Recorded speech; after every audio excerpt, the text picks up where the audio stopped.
All right, everyone, thank you for being here. You have access to our agenda from the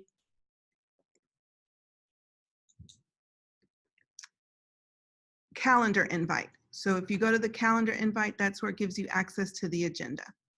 And so thank you all for being here. I know that we have some new members on the committee. We have some transitioning members on the committee. Most of the folks who are at central office level will remain and carry on duties as long as they're in that roller position. But our representation from our administration will change, and we'll talk about that a little bit more.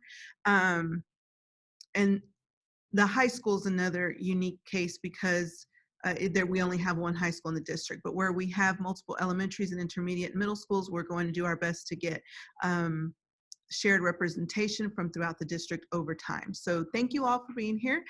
Here in the room, we have with us Mr. Brown from Byrd Middle School. We also have Mr. Alexander, Kennemer Middle School. Thank you, Mr. Brown. Mr. Brown from Kennemer Middle School. Got to represent correctly. And then we have Mr. Alexander from DHS. We have Christy Corson, our Purchasing Warehouse Director. Martha Moreno, our Textbook Coordinator. Mr. Ortiz from Central Elementary School. So thank you all for being here. We appreciate that. All right. So we're going to start by giving an overview of today's agenda. We're going to review the allotment report and 2019-2020 expenditures to date, and then also give you a recap of Proclamation 2019, and then talk about the work that we're doing in Proclamation 2020. I'll open it up to new business. As part of new business, I'm going to talk about the committee membership, which I just referred to a moment ago, and then we'll schedule our next meeting, which is already on the calendar for January 31st. All right. Any thoughts or questions or input before we get started? Okay, thank you all again for being here. All right, over to the right on the screen, you do see our allotment report. And if you need access to it, you have access in the link in our agenda. Our allotment report shows currently, I'm going to scroll to the bottom so you can see, shows currently $2,335,024.69. That's what we currently have in our allotment, taking into consideration the prior year remaining balance that rolled forward, along with the 1920 allotment that we received. So at the time that our roll forward plus our new allotment was in play, we had $4,570,693.20 accounted for. And so then as we began making expenditures, then we had changes, of course. And so as we do look at our expenditures, here is a detailed listing that we have provided internally. When you look at the list in the allotment report, a very interesting thing about that report is that it does not include what that expenditure was made on. You have to click in and go deeper to know what the expenditure was made on. So if you do a comparison to our allotment report and the IMA overview that you have in front of you in the 2019-2020 expenditures document, you're going to see the detailed out. So what are some of the expenditures we've made? Technology services gets extracted and it goes separately in there. And here is a hard copy. I apologize. Mr. Ortiz, can you help me getting all of these out? Actually, I have hard copies of the agenda and other things. But when you look at the expenditures with Achieve 3000, for example, you're going to see an Achieve 3000 expenditure in technology services, and you're also going to see it in instructional materials. So the way we submit that in EMAT is two separate expenditures. And then the same with our allotment program requisitions, those go in individually as well. So the way we've been ordering most of our materials is that we're generating our POs and getting using local funding and then reimbursing our finance office. So that's why most of what you see is under the instructional materials section. It's reimbursement that we've been receiving into the district. So here at the top, and we'll talk a little bit more later about our 2019 Proclamation 2019 recap, but you can see there the HMH expenditures that have been made. So as you're reviewing that, does anyone have any thoughts or questions?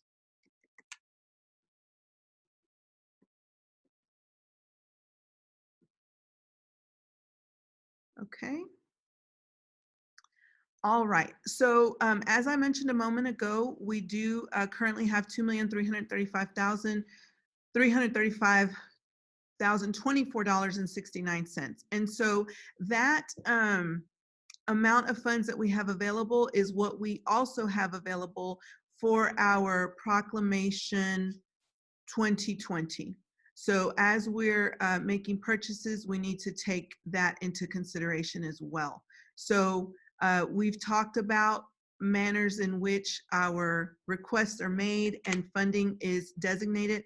At this time, we're fortunate that we have had the amount of funds necessary in instructional materials allotment to meet our instructional needs. And so we'll continue to funnel our requests through IMA and make purchases as needed. Okay, so I'm going to go on now to the next item on our agenda, which is our Proclamation 2019 recap. So we see the expenditures listed. I'm putting them for us there in our notes section of our documents here. Here on the left. So we have our initial orders that were made. We initially ordered into reading K to 5, $608,870 expenditure. Our K to 5 Arriba la Lectura was $205,720.10. And then we had our 6 to 8, which was $189,591. So that's the first three expenditures that you see there on the section Proclamation 2019 recap. Then there were a couple of purchases made over the summer as books were being shipped out to the campuses. We got feedback that we needed additional books. And then early in the school year, around August, we got word that the decision we had initially made to provide our special education teachers online access to the TEs was not sufficient, and we really needed to get hard copies in their hands. So we worked on that, and that was a $16,845 expenditure.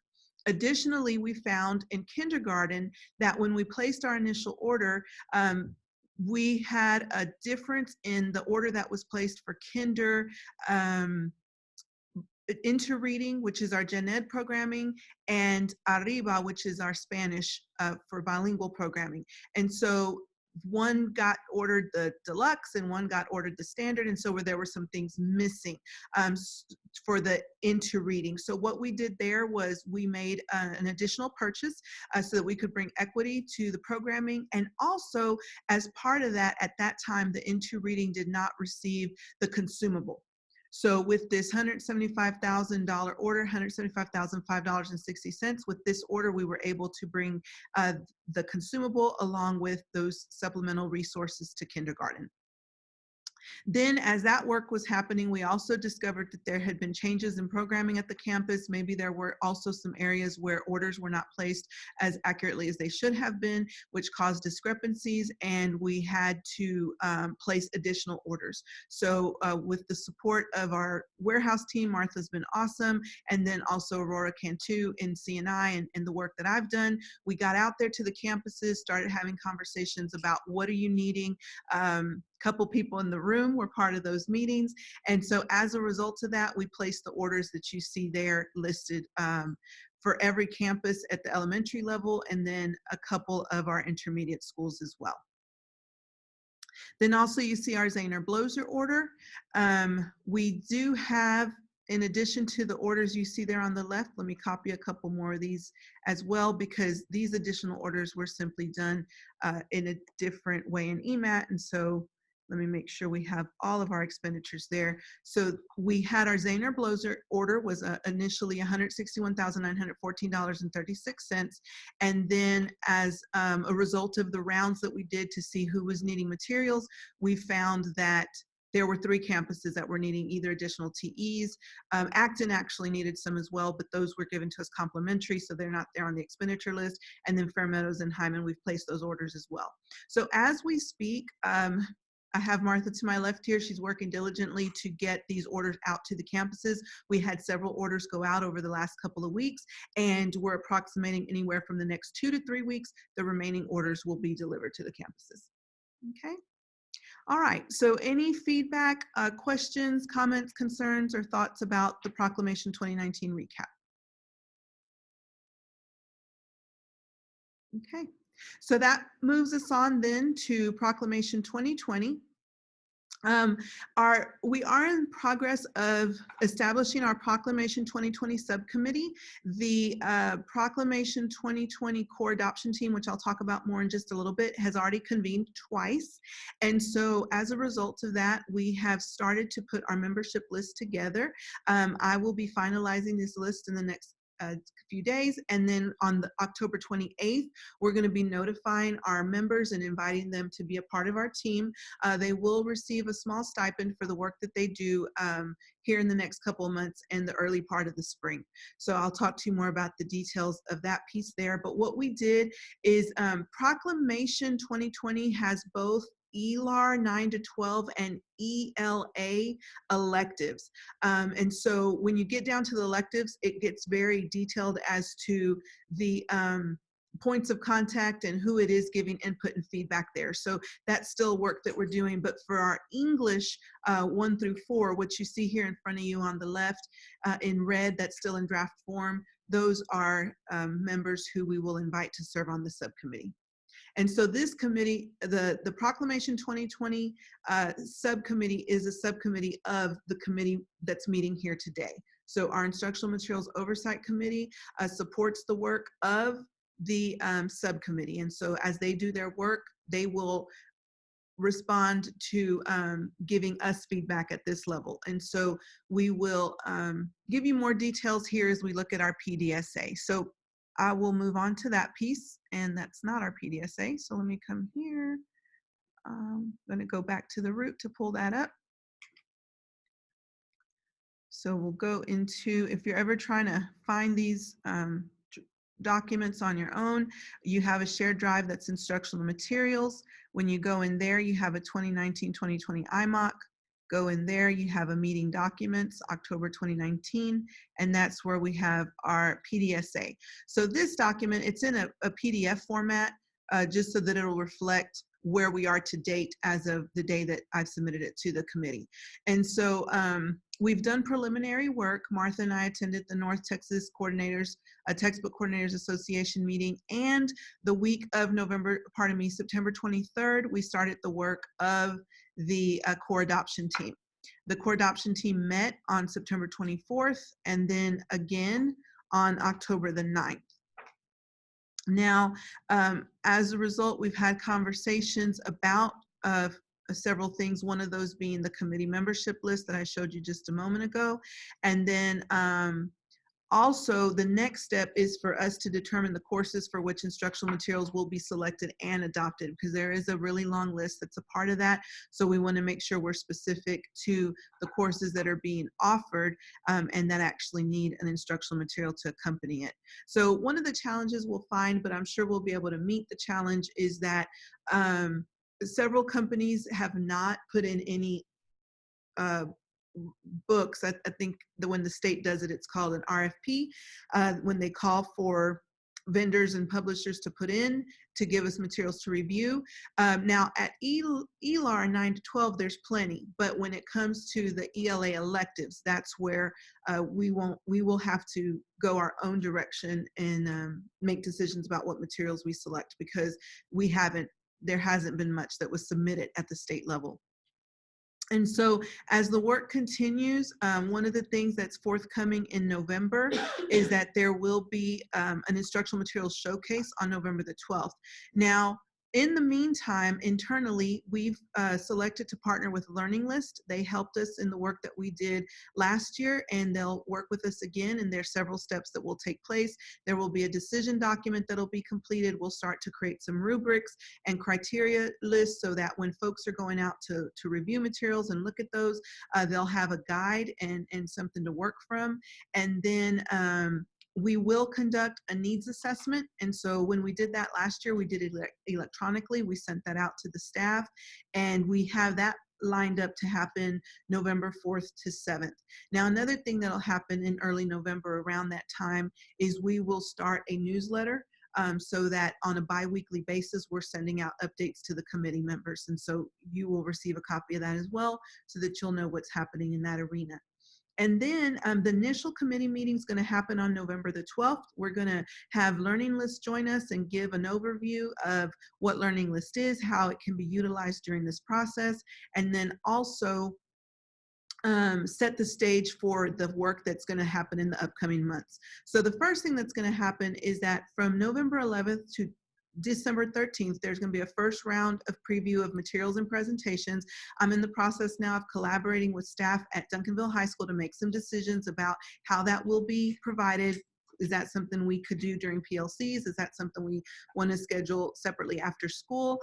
Just what is it so that our staff has access to the materials? We want to give them the opportunity for a more informal introduction to the materials, so that when they get to the more formal previews and presentations, they already have had that exposure to the materials. So as of now, that's what's primarily in our PDSA. And I'll open it to any questions or comments. Okay, so Mr. Alexander, you might support as a bridge in the work that's needing to be done at the high school.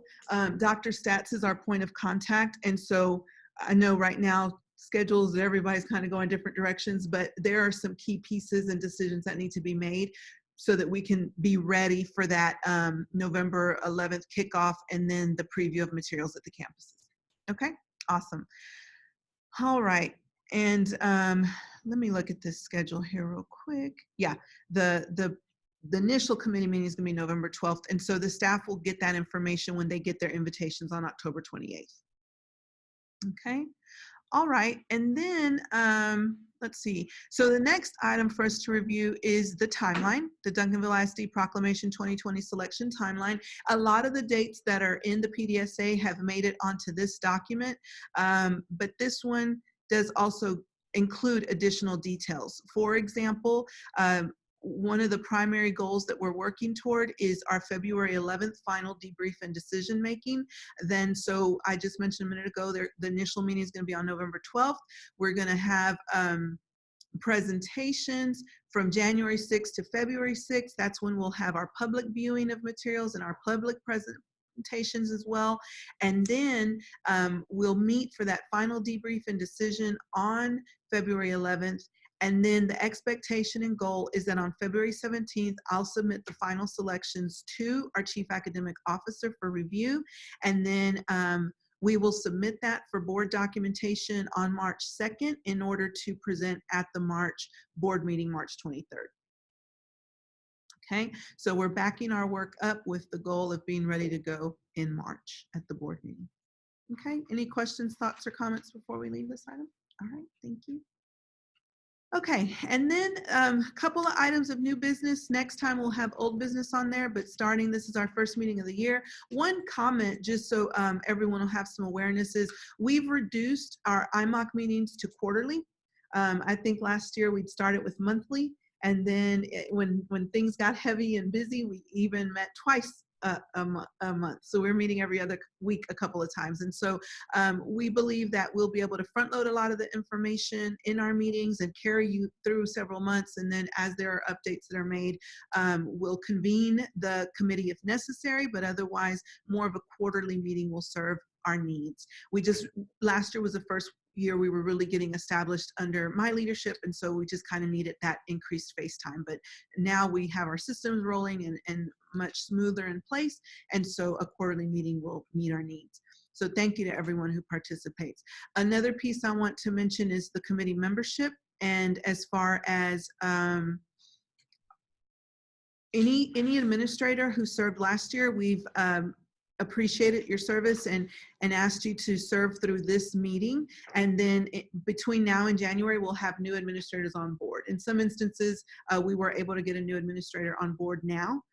For example, Mr. Brown is with us. This is his first meeting, so he's carrying out the work. Maybe there was someone there who transitioned out last year, and so now he's taken that ball and running with it. So he is our middle school representative. And so in some instances, we have new members in place, and then others will be coming in January. So we'll carry that out to where a term will be an entire school year and then the fall of the following year. Okay, let's see. The only other piece on committee membership is that we would really like to see parents serve. We did have some parents last year, and in some instances, maybe they came to one and then didn't make it back again. And so we know that our parents are very involved with their children and other areas of our work. So we will do our best to secure members from the community to serve on this committee as well. All right, anything before I leave committee membership? Okay. The last item under new business is campus updates or requests. So this is the time when we want to make sure everyone has a place if there are some requests that need to come through. So for example, you might have noticed in our expenditures that we had a number of AP purchases that have been made. So that's requests that have come through primarily our Director of Advanced Academics. Some of it came directly from the high school, but we want to make sure that there is a process in place for updates, requests, needs that we might not otherwise be aware of. So I know that right now a lot of our content coordinators are traveling. They've been in Austin this week, but our content coordinators do a really good job of feeding information back to this committee.